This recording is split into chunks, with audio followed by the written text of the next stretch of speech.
I was chatting with someone earlier, and they had asked me this question: how much do their HDLs, the high, low, and A1C, and all that play a role in our P.A.D.?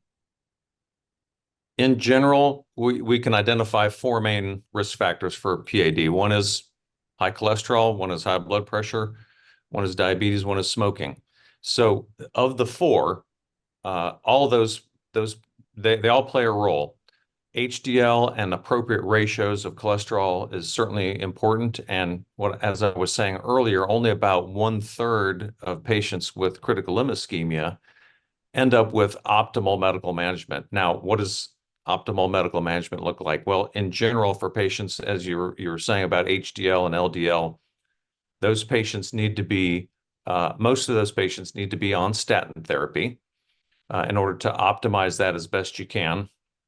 Not everybody can tolerate statin therapy, however, and so it becomes a balance of the right medicine at the right dose to get the numbers in the right range, if you will, to minimize risk, your overall risk from a cardiovascular standpoint, but specifically as it pertains to PAD. So we absolutely take in HDL and LDL, triglycerides, total cholesterol into consideration when we're trying to optimize the medical therapy.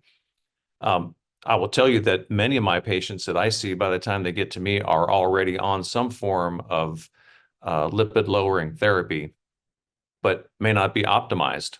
And so I try and do the best I can to work with the patient's family physician or internal medicine doctor to optimize that.